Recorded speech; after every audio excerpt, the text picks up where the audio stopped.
ముందుగా అందరికీ నమస్కారం. Welcome to my channel.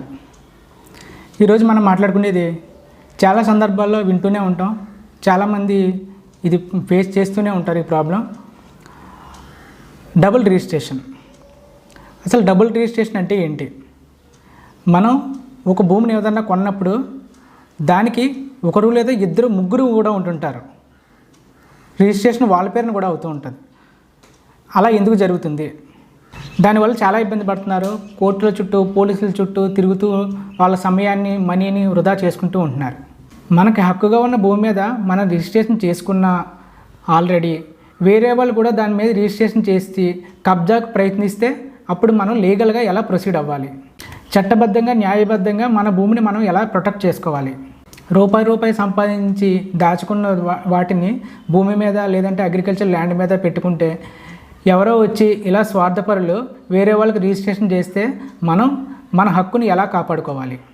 కష్టపడి రాత్రి అనక పగలనక డబ్బు సంపాదించుకున్న భూమి కానీ, స్థలం కానీ, అగ్రికల్చర్ ల్యాండ్ కానీ వేరే వాళ్ళు ఈజీగా రిజిస్ట్రేషన్ చేయించుకుంటే మనం ఈజీగా వదిలేయాలా వాళ్ళని?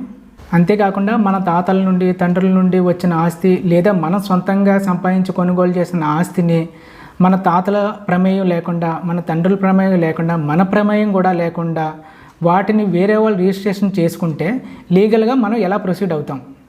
మన డాక్యుమెంట్స్ కాకుండా, ఒరిజినల్ డాక్యుమెంట్స్ కాకుండా వేరే వాళ్ళు డాక్యుమెంట్స్ పెట్టుకుని సేమ్ అలాంటివే క్రియేట్ చేసి మన ఆస్తిని వాళ్ళు రిజిస్ట్రేషన్ చేయించుకుంటే మనం లీగల్గా కోర్టుని ఎలా ప్రొసీడ్ అవ్వాలి? మనకు న్యాయం ఎలా జరుగుతుంది?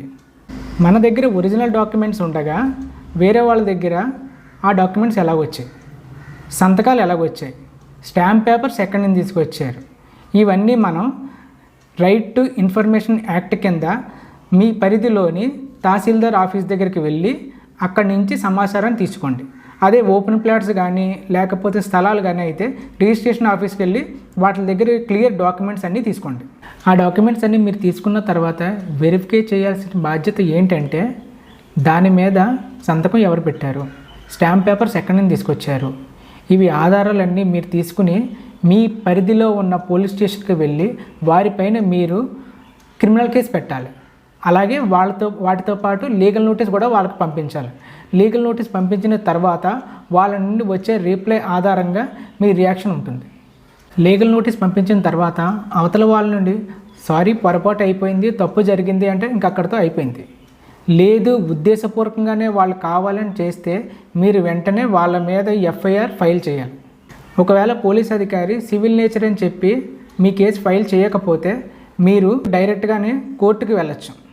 అప్పుడు ప్రైవేట్ కంప్లైంట్ మీరు ఫైల్ చేయాలి. మీరు కోర్టుకు వెళ్ళి లాయర్ ద్వారా కానీ లేదంటే మీరుగా కానీ పర్సన్గా కానీ వెళ్ళి కొత్తగా వచ్చిన బిఎన్ఎస్ చట్టం ప్రకారం 223 అనే సెక్షన్లో మీరు ప్రైవేట్ కంప్లైంట్ నమోదు చేయొచ్చు. ఆ జ్యుడిక్షన్ ఎక్కడ వస్తుందో ఆ పోలీస్ స్టేషన్ సంబంధించి జ్యుడిక్షన్ ద్వారా ఒక న్యాయవాది ద్వారాగా లేదా ఇన్ పార్టీ ఇన్ పర్సన్ మీరు కానీ ప్రైవేట్ కంప్లైంట్ 223 సెక్షన్ ప్రకారం, బిఎన్ఎస్ చట్టం ప్రకారం మీరు ప్రైవేట్ కంప్లైంట్ ఫైల్ చేస్తే కోర్టు వారు ఆ పరిధిలోకి వచ్చే పోలీస్ స్టేషన్కి డైరెక్షన్ ఇస్తారు. కోర్టు వారు ఇచ్చే డైరెక్షన్ ఆధారంగా పోలీసు వారు వారిపైన క్రిమినల్ కేసు పెట్టి విచారణ చేసి కోర్టుకి ప్రొడ్యూస్ చేస్తారు. ఉద్దేశపూర్వకంగా కానీ వాళ్ళు ఫోర్జరీ సంతకాలు చేసి స్టాంప్ పేపర్లు ఫేక్ పెట్టి వాళ్ళు కానీ అలా చేస్తే కోర్టు ఖచ్చితంగా వాళ్ళకి శిక్షిస్తుంది. ముందు ఐపీసీ 120B ఉండేది. ఇప్పుడు ఏం చేశారు? బిఎన్ఎస్ చట్టం వచ్చిన తర్వాత దాన్ని 61 సబ్సెక్షన్ 2 క్రిమినల్ కాన్స్పిరసీ కింద నాన్ బెయిలబుల్ యాక్ట్ కూడా వాళ్ళ మీద పెట్టచ్చు. అది కాకుండానే ముందు 420 ఉండేది, దాన్ని 318 సెక్షన్గా చీటింగ్ సెక్షన్ పెట్టారు. చీటింగ్కి ఇప్పుడు 318. ఆ ప్రకారం కూడా వాళ్ళ మీద 318 సెక్షన్ పెట్టచ్చు. సెక్షన్ 329 క్రిమినల్ ట్రెస్పాస్ కింద కూడా కేసు పెట్టచ్చు. ల్యాండ్ గ్రాబింగ్ కేసు అలాగే పీడీ యాక్ట్ కూడా వాళ్ళ మీద నమోదు చేయొచ్చు. పోలీస్ అధికారులకి క్లియర్ ఎవిడెన్స్ ఇస్తే వారిపైన land grabbing case, PD act అనేవి పెట్టి 6 months నుండి 1 year వరకు జైలు పాలయ్యే సందర్భాలు చాలా ఉన్నాయి. ఇది అంతా క్రిమినల్ లయబిలిటీకి వస్తుంది. ఇప్పుడు చెప్పిందంతా క్రిమినల్కి సంబంధించింది. అలాగే సివిల్ సూట్ కూడా వేయాలి మనం. సివిల్ సూట్లో ఏమొస్తుందో ఇప్పుడు తెలుసుకుందాం.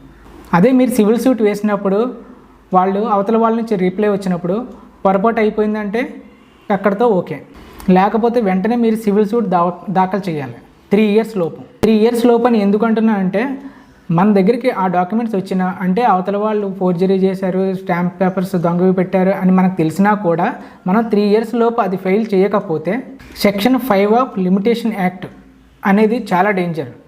మనం నోటీస్కి వచ్చిన మనం 3 ఇయర్స్ లోపు మనం ఆ డాక్యుమెంట్ని ఛాలెంజ్ చేయకపోతే 3 ఇయర్స్ దాటినా ఛాలెంజ్ చేసే రైట్ మనకు ఉండదు. 3 ఇయర్స్ దాటితే ఆ డాక్యుమెంట్ మీద హక్కును కోల్పోతారు. సో 3 ఇయర్స్ లోపే మీరు ఫైల్ చేయాలి. మీ దగ్గరికి వచ్చిన వెంటనే cancellation of document, recovery of position అని సివిల్ సూట్ వేయాలి. మీరు సివిల్ సూట్ ఒకటే దీనికి కాంపోనెంట్ ఆఫ్ అథారిటీ. పోలీసులు డిసైడ్ చేయరు. క్రిమినల్ కోర్టు కూడా టైటిల్ డిసైడ్ చేసే పవర్ లేదు. Only civil case, civil suit ఒకటే. సివిల్ సూట్ ద్వారానే ఆ ప్లేస్లో ఇల్లీగల్గా ఎవరైతే ఉన్నారో వాళ్ళు అక్కడ బంగ్లాలు కట్టిన, ఇల్లు కట్టిన, అపార్ట్మెంట్ కట్టిన డిస్మాంటిల్ చేసి కోర్టు వారు మీకు హ్యాండ్ ఓవర్ చేస్తారు. మీరు కోర్టును ప్రొసీడ్ అవుతే కాస్త లేట్ అవ్వచ్చు, కానీ న్యాయం అనేది జరుగుతుంది. రాత్రనక పగలనక ఎంతో కష్టపడి సంపాదించుకున్న డబ్బులు ఏం చేస్తారు? ఇల్లులని, పొలాలని, స్థలాలని కొనుక్కుంటారు.